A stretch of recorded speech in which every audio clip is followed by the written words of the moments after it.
श्रीरामाला काय झालंय की त्यांचं रामपण पण विसरून गेले का हनुमंतरायाला आलिंगन दिल्यावर भरत प्रेमे बोलला श्री भरत मनोनी कपिशी आलिंगनी राजराजी निज कार्य श्री विसरणी आणि संप्रतिष्ठ भरताची भेट झाल्यानंतर हनुमंतरायाला राम काय भरत काय दोघं सारखेच दिसत होते त्याच्यामध्ये त्यांची ती संभ्रमा अवस्था झाली होती विभीषणाचे वचन ऐकून हनुमान जाण सोय झाला सावधान रघुनंदना विनवितो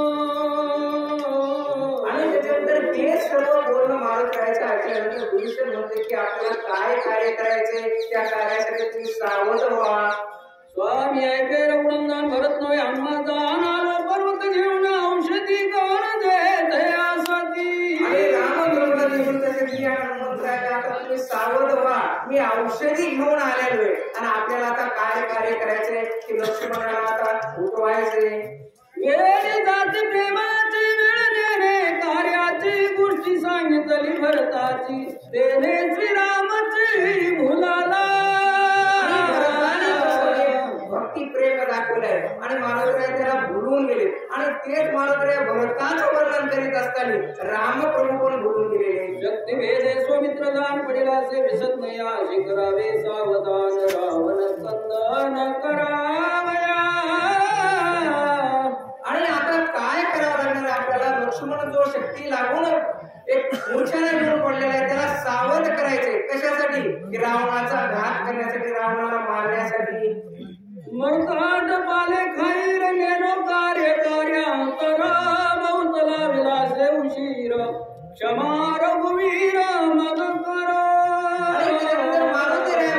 तुम्ही मागडचे मी पाले खाणार आहे मला वेळच लागलाय तरी तुम्ही प्रभू मला क्षमा करा असे माफी मागू लागले ऐसे बोलोनी हनुमंत चरणा लागला त्वरित सावध हो रघुनाथ काय बोलत कपीसी आणि असं म्हणून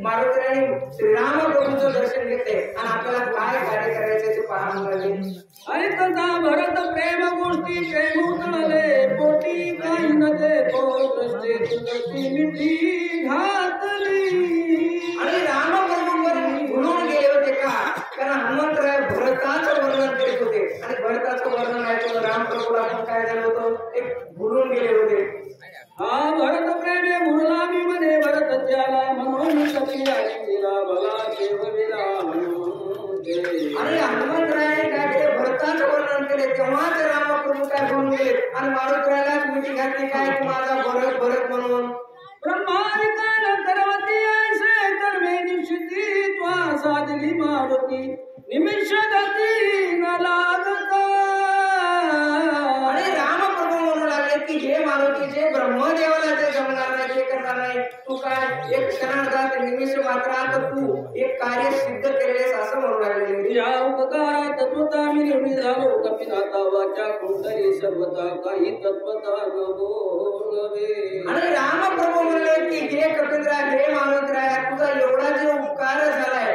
की त्याच्यामध्ये मी अखंड काय तुझ्या उपकारात मध्ये काय होईल मी एक तुझ्याच उपकारात मी राहील असं म्हणाले या कर्माची कथा काय सांगून म्हणता सीता सुतीची कथा ऐकता चित्ता चळता आणि रामप्रभू म्हणे की हनुमंतराया तुझ्या शौर्याचं काय वर्णन करावं तू सीता शुद्धी केलीस ते वर्णन ऐकून माझं पण मन कसं रामप्रभूचं भिडवरून येत होतं इंद्रजीत वदाला की सांग तू आवडवेले सर्वांग ते गोष्टी ऐकता सवेग होती उद्वेग चित्ताशी आणि रामप्रभू म्हणले लक्ष्मणाने इंद्रजीत मारला पण ते मारण्यासाठी तू किती सहकार्य केलं त्याचं वर्णन करू लागले एक एका उपकारावरून यजवेन होई कपिनंदन सरस्वी आपण संपूर्ण मी तुझा. आणि हे मारुतराय हे हनुमंता राम प्रभू म्हणले की तुझे किती अनंत माझे उपकार आहेत, किती उपकाराचे म्हणून मी वर्णन करू असं म्हणू लागलेले. हिरा बोलवे सर्वता मनोनी चरणी ठेविला माता ये देवारो तत्वता चरण रघुनाथाचे वंदिले. आणि तसं मारुतरायचं वर्णन लागलं नम्रतात मारुतरायाने काय केले की श्रीराम प्रभूचं काय दर्शन घेतले, चरण वंदन केलेले. राम मारुती वृत्तांत देखता झाला विस्मित सुसेन वैद्यराज ते त्याशी बोलत सुग्रीवा. आणि सुसेन वैद्याने पण रामाचं आणि मारुतीरायाचं एक भाषण ऐकून तो पण देवरून गेलेला आहे. हे दोघेही प्रेम बोलले कार्याचे विसरले आपण जाऊन होईल औषधे भार शोधावे. आणि सुसेने सुग्रीवाला म्हणाले की हे दोघं काय झाले की त्यांच्याच प्रेमात पडून गेलेले आणि कार्यभार म्हणजे आपल्याला काय वल्ली आणून लक्ष्मणाला उठवायचे ते विसरले. आता आपणच जो आता सुग्रीव आणि सुसेन ही कशाकडे गेले, पर्वताकडे गेलेले. विचलले होय लक्ष्मणाचे कार्य साधे सुसेना म्हणून लागला चरणा कार्य साधना साधावे. आणि हे कार्य लवकर साधावं असं म्हणून सुग्रीव काय झालेला आहे की सुसेन वैद्याला म्हणलेलं की आपण लवकरात लवकर कार्य साधायचं असं म्हणून सुसेन वैद्याचं की सुग्रीवाने दर्शन घेतलं. काय कोणी सुग्रीव उच्चार सुसेन निघाला सत्पर सकळ वंदनाचा भार पर्वत शिखरावळ आणि सुग्रीव म्हणल्यानंतर सुसेन आणि हे पर्वताकडे निघाले तर ते बघितल्यानंतर काय वानराचा बार वानरांना पण काय जाऊन निघते का ते पण धावत पर्वताकडे जाऊ लागलेले. सगळे वानरांचा भार सुसेन वैद्यराज सत्पर वळंदरे पर्वत शिखर औषधी भार शोधावया. आणि सुसेन वैद्य त्या पर्वताच्या थोडस वर जातच नाही की तोपर्यंत तर वानर काय पर्वताच्या शिखरावर कुणी गेले कुणी कुणीकडे गेले असे सर्व पर्वत वानराने पण काय केलाय की व्यापून टाकलेला. अति दीर्घ पर्वत शिखरे रमणीय गिरी कंदरे वेळे पूर्ण सरोवरे कमळे मनोहर शोभती. आणि त्या पर्वताचं वर्णन करण्यात पर्वतावर काय कमलाच्या पुढं काय कशाच्या पुढं काय दिव्य औषधीच काय इतका शोभायमान पर्वत होता त्याचं वर्णन. अगराची झाडे बहुत चंदन डोंगर बकत पन्नाग तापे पारिजात पर्वती बहुत पुष्प जाती. आता पर्वतात कोणत्या प्रकारचे फुलं नव्हती असं नव्हतं. आता फुलांचे नाव सांगत बसायचंच काम नाही पण सर्वच प्रकारचे फुलं होते. सरोवरे कर्णिकारे सेविती निरंतर चकोरे पक्षिपळे विचित्रे चौफेरे किलकिलती. आणि नानाविध प्रकारचे पक्षी त्या पर्वतावर होते आणि ते किलकिलाट किलकिलाट करू लागलेले होते. अति पर्वरम्य पर्वत वाहणारे सेराई औषधी शोधित अतिवेगी. आणि सुसेन वैद्य पण त्याच्यामध्ये त्या पर्वतात आपल्याला जी संजीवनी वल्ली होती ते शोधण्यासाठी एक त्याच्यामध्ये जाऊ लागले तुम्ही भ्रमण करू लागले. स्मरणीय रघुनंदन पर्वत पाहता सावधान झाले औषधीचे दर्शन वैद्य सुसेन हरिखत. आणि सुसेन वैद्य पर्वतावर जे संजीवनी वल्ली जे पाहण्यासाठी जात होतं ते त्याला दिसत होते पण जेव्हा त्यांनी प्रभू रामचंद्राचं नाव घेतलं की लगेच वल्ली समोर दिसली. राम नामे सत्वरूप प्राणी औषधी संभार करीत नामाचा गजर वानर भार झालेला. सुसेन वैद्याला ती वल्ली सापडली त्यांनी राम नामाचा गजर केला. सर्व वानराने पण केलाय गजर केलेला आहे राम नामाचा. उत्तरोनी पृथ्वी तळी औषधी चूर्ण केल्या शिळी रस घेऊन तात्काळी शक्ती मिळी ओसला. आणि सुसेन वैद्याने ते संजीवनी वल्ली आलेली तिचं काय केलंय चूर्ण केले गेलेले त्याचा रस काढलेला आहे आणि लक्ष्मणाला देऊ लागलेले. रस घालिता सत्पर सावधान व्हायची सौमित्र सुसेन झाला चिंता तुर काही विचार स्फुरे. आता सुसेन वैद्याने काय केले जशा पद्धतीत ते रस कसा आणायचा आहे कसं काढायचं त्याची काय प्रक्रिया करायची ती सर्व केली आणि लक्ष्मणाला दिलाय पण तरी लक्ष्मण सावध झाला नाही. का झाला नाही याचा प्रश्न सुसेन वैद्याला पडलेला आहे. ब्रह्मादि कानुन्य पूर्ण एवढा प्रयत्न केला दारुण शेती सावध लक्ष्मणाद्यापि जाण होईना. आणि सुसेन वैद्य विचार करू लागले की एवढं मी इतकं म्हणजे ब्रह्मदेवाला जसं माहित नाही त्या ज्ञानाप्रमाणे मी अशा पद्धतीनं ज्या पद्धतीनं जशी प्रक्रिया करून ती औषधी तयार करायची ती केली आणि दिली बी, आणि तरी का लक्ष्मण सावध होत नाही याच्यामध्ये त्यांना काय झालंय, संभ्रममध्ये कोरडं पडलंय. सुग्रीवादे कथा स्वामी रघुनाथ ऐकता वल्गला मी तस्तता सौमित्राने उठविला. आणि सुग्रीवाच्या लक्षात आलं की सुशेर वैद्याचं काय चुकलंय. त्याला ते आंबाव एवढा काय मीपणा चालत नाही. आणि सुशेर वैद्य काय म्हणला होता, हे रामप्रभू तुम्ही काही चिंता करू नका, लक्ष्मणाला मी उठवी. म्हणजे सुशेरच्या फक्त मीपणामुळे लक्ष्मणाला गुण येत नव्हता. बोलो बोलो न पांडवी रामाय नंदन महाविघ्ने दिनो न पर्वताची जाण. आणि तसंच मी आणि मानवतेला पाठवलं होतं पर्वत आणण्यासाठी, म्हणजे मीच सर्व करेन असं सुशेर म्हणत होता. औषधी समार सगळा अंगे प्रोन्या वेला धैर्य सोतिला तो झाला वृथा प्रयत्न. आणि सर्व प्रयत्नाने पर्वत आणलाय जशा पद्धतीनं त्याचे वल्ली म्हणजे जसे पद्धतीने ती तयार करून द्यायची होती त्या पद्धतीने दिली आहे सुशेरला. तरी वैद्य कलटके झाले शास्त्रवर्ता रचले शिष्टाचार दूषण आले काय झाले मजन कळे. आणि सुशेर वैद्य विचार करणार की हे सर्व तर व्यवस्थित केले पण तरी गुण का येत नाही, लक्ष्मण का सावध होत नाही त्याचा विचार करू लागले. नाही रसायन चुकले धातुशांतर नाही पडिले नाही अनुमान चुकले नाही सांडिले क्रियेशी. आणि ज्या पद्धतीने क्रिया करा पाहिजे, जितकं अनुमान पाहिजे, जितकं प्रमाण पाहिजे ते सर्वच बरोबर केले तरी का लक्ष्मण उतरत नाही. काय झालं तत्वता मजन कळे सर्वथा धाव पावगार उणाता शास्त्र संवदा संरक्षी. आणि सुशेर वैद्य आता म्हणू लागले की हे सर्व चांगल्या पद्धतीने केले तरी का होत नाही, म्हणून आता रघुनाथाचा रामप्रभूचा धावा करू लागलेला आहे. भक्ता माझी तुडा मनी बोलता झाला सोनी सुशेना लक्ष्मणी अनुवाद. आणि त्याच्यानंतर सुशेनाला काय चुकलं होतं त्या अनुवादासाठी काय पाहिजे असा रामभक्त काय सांगतो सुशेनाला ते ऐका. सुशेना चुकला श्रीमंत ज्याचे शास्त्राशी शास्त्रार्थ तुम्ही निवेदार्थ शिष्ट सनात ज्याचे. आणि तुझ्या त्याने काय म्हणले, जो सर्व करता करविता जो रामप्रभू त्याचाच तू विसरून गेला आणि मीच उठवीन असं म्हणलास असं सांग. शास्त्र पुराणे म्हणतो लागले जाते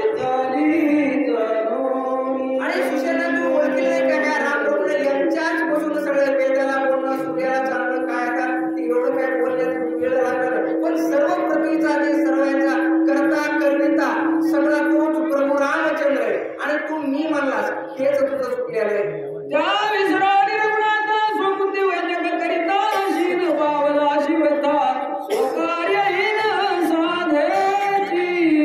आणि तेच सुशेना तू काय झालास, विसरलास कोणाला, रामप्रभूलाच विसरलास आणि मीच सर्व कार्य करतोय असं म्हणू लागलाय. तेच सुशेन तुझं ते चुकलंय. उगवता दिनमणी हटकता रजनी नक्षत्रे स्वचंद्रगगनी ठाकती होनी खद्योत. आणि त्याच्यामुळे सुशेना तू आता काय तुझं जे चुकलंय आणि त्याची आता काय कशी दुरुस्ती करायची ती पहा. देवी निकता गुणानाम शनिवार समस्त शक्ती आणि प्रतिहत तुझे ते काय झाले. आणि तुझं जे अभिमानाने बोलणं होतं त्याच्याच मुळे गुण आलेला नाही असं हनुमंतराय सुशेनाला सांगतात. ऐसे न करावे आपण प्रार्थनिया रघुनंदन यादी चरण तीर्थ मावन वाचेल लक्ष्मण ते करी. आणि सुशेना मी असं काय तुझं म्हणूच नकोस, तू काय कर की रामप्रभूच्या चरणाचं तीर्थ घे, गुण येणारच आहे. औषधी रसामाजी देख वेही घालून जन्मदान करस देता एकाएक सकळ दुःख निरसन. आणि तुझे रासायनिक वल्लीचं औषध द्यायचे त्याच्यामध्येच प्रभू रामचंद्राचं एक तीर्थ चरण कमळाचं घे आणि ते टाक. कोणास न कळे जनी नामामृत संजीवनी तो प्रत्यक्ष असतानुदेवी अभिमाने कष्टती. आणि त्यांनी काय होईल, प्रभू रामचंद्राच्याच चरण कमळाच्या त्यांनीच काय होणार आहे, त्या तीर्थानेच लक्ष्मण उठणार आहे. पण वन औषधीचा त्या संजीवनाचा पण मान राहील, सर्वांचंच कार्याची सिद्धी होईल. मानवत्र्याने केलं म्हणजे सर्वच हे केलेलं आहे. तसं तू त्या संजीवनी औषधीमध्ये काय चंद्र म्हणजे पायाचं तीर्थ घे आणि वैद्य चिकित्सा दक्षिण मात्र प्रतिदिने देख दावला अवताची निमेक तेने जिनेक आणि त्याच्यात पुढे तुझं जे मीपणाचं काही नाही तेच प्रभू रामचंद्राचं तीर्थ घेतल्याच्या नंतर आणि तेच औषधीमध्ये दिल्याच्या नंतर मुनी सिद्धाशी सिद्धला होता विमान उठला चिंता दर्याव घेती गेले तत्वता कष्टवताची सोशी आणि त्याच्यानंतर आपण जे काय करतो ते आपलं कष्टच नाही सर्व करता करता तो प्रभू रामचंद्रच आहे सर्व दुःखांच्या पदा प्राप्त झाल्या प्रणादा नामस्मरता सर्वदा दुःख बाधाचे दिली आणि सर्व कोणत्याही दुःख बाधा कशाचं बी काय असलं तरी ग्रंथकर्ते सांगतात की रामाचं नाम रामाचं ध्यान हे केल्यानंतर सर्व दुःख बाधाचं काय होईल एक समूळ एक नाहीसच होईल तो श्रीराम प्रत्यक्ष असता तुझा अभिमान झाला होता चरणी ठेवलो नियम तो चरण चरथा माग आणि हे सुशेरा तेच प्रभू रामचंद्र सर्वच करता करीत आहेत आणि तू नेमका त्यांनाच विसरून गेला आणि माझ्याच मुळे लक्ष्मण उठलास असं तू ध्यानात आणू नकोस तीर्था समवेत औषधी घाई घालिता त्रिशुद्धी सौमित्र उठेल सत्वबुद्धी युक्ती साधी हे माझी आणि हे सांगत राहिली युक्ती सांगितली की काय कर तू त्या औषधीमध्येच रामाचं पायाचं चरण तीर्थ घे आणि लक्ष्मण उतरलाच ऐकानी कपीचे वचन संतोषला सुशेरल्या गेला स्वाभिमान तो रघुनाथानं क्षमा करो आणि हनुमंतरायाचं हे बोलला गेलं तर सुशेन वैद्याला पण कळालं आणि ते पण मला बरं झालं तू मार्गदर्शन केलं आणि त्यांनी स्वतः क्षमा मागितली आणि रामप्रभूचा दावा केला सुशेन वैद्याला मरकट मेली सर्वता क्षमा करे रघुनाथ चरणी ठेवोनिया माथा चरण तीर्था घेतले आणि मी एक मंद बुद्धीचा मंद किंवा हीन तिने मला काय करतो क्षमा कर असं सुशेन वैद्य म्हणू लागलाय आणि प्रभू रामचंद्राचं एक तीर्थ घेण्यासाठी गेला औषधी तीर्था समवेत घाई पीता समस्त सौमित्र लावा सावचित्त श्री रघुनाथ प्रसाद प्रसादच घेतलाय त्या संजीवनी वल्लीत टाकलाय आणि ते दिल्याच्या नंतर काय लक्ष्मण सावध झालेला आहे तीर्थ प्रोक्षिता शरीर सर्व रुढला सौमित्र बाप क्रमारुढ कबीर बांधला बाळा आणि त्या पद्धतीने सर्वच झाल्यानंतर तीर्थ प्रसाद रामाचा घेऊन लक्ष्मणाच्या मुखात टाकलेला आहे लक्ष्मण सावध झालाय आणि सर्व वानर गणाने काय केलंय जे जे कार